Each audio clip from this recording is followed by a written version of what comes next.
the sources of waste, sources of risk, and sources of variation.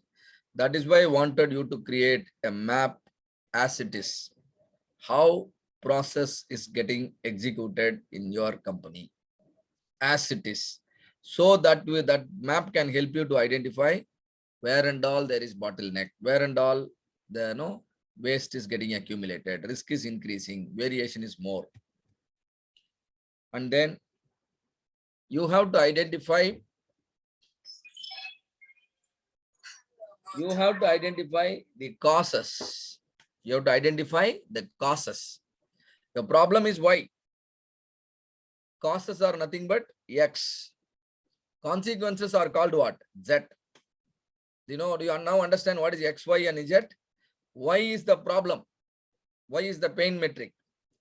And pain metric, if Y is deviated, there are a lot of consequences in your company. Those are called what? Z. If you want to bring down the consequences, you have to optimize your Y.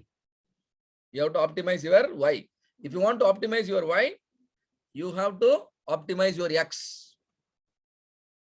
Now, the X factors are called cost factors. X factors are called cost factors. And cost factors, when I say cost factor, there are 3 levels in going to the root cause. First level, probable, or I will say potential cost factors. First level, we will identify potential cost factor. I am not going to teach you that now because that's a light task. So that will be covered in step number 7. Probably that will follow in the next session. Once you have the potential causes, next thing is probable causes. Probable means you have almost narrowed down to the now initially the potential causes may be 100. Now probable causes limited to only 20. And probable causes, I will again shortlist, filter, and then identify only few critical causes, maybe 4 or 5. Those 4 or 5 are called root causes. This is something like how the police department is conducting the investigation. Do you know about how the police department conduct the investigation? Any problem happens, what they will do? They will go to the spot, isn't it? They'll go to the spot, write the FIR. You know what is FIR?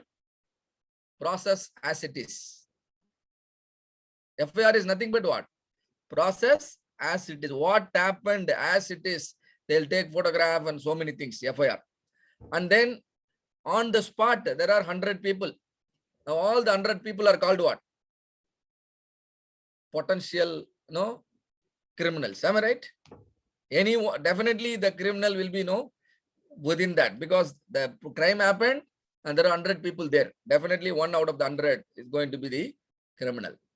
And now, do you think they will investigate all 100 people? No. They will narrow down. They will handpick only 10 or 20.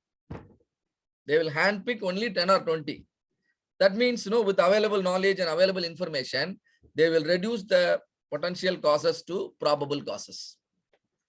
This is where tools like brainstorming, tools like YY analysis, tools like cause and effect diagram, or the combination of all the 3 will help you. And now you have about 20 probable causes in your hand.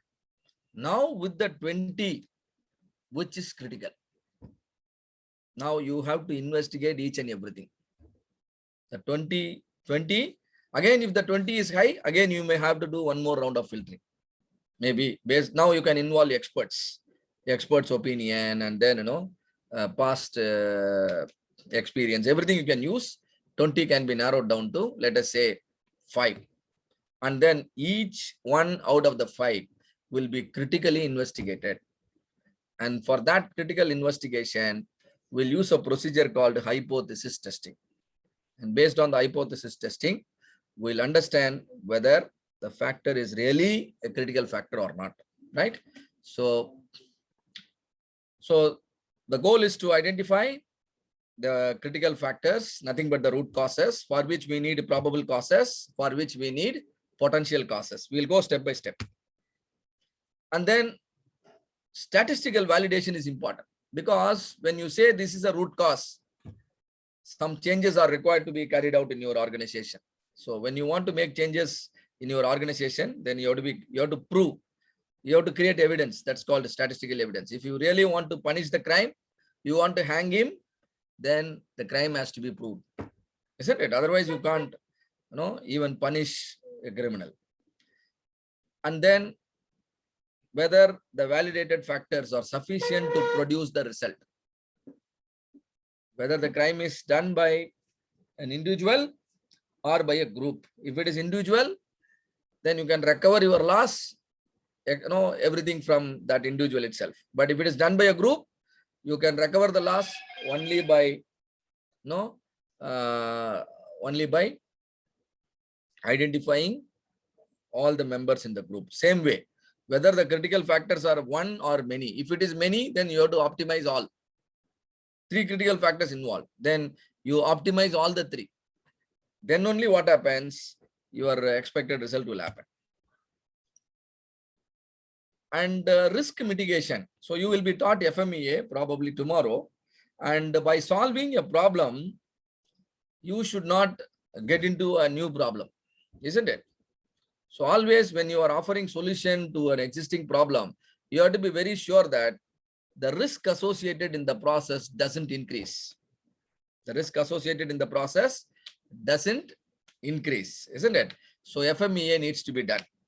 All of you are undergoing the training program only to make sure when you do a project, you do it properly and then you produce the expected result. And while doing so, suppose you end up in a place where you really don't learn anything, what will happen? Now, while solving a problem, you invited another problem. Your time is lost, your money is lost, and then you try to apply your learning in the project and nothing really works. So these are all increasing your risk. So FMEA needs to be conducted whenever a change is carried out, whenever an upgradation is done. Any change you do, upgradation or whatever, FMEA has to be carried out. That is called risk analysis. Do you understand why we are conducting the analysis? These are the critical questions for the toll gate review in the analysis. Clear? And now this thing, will be taught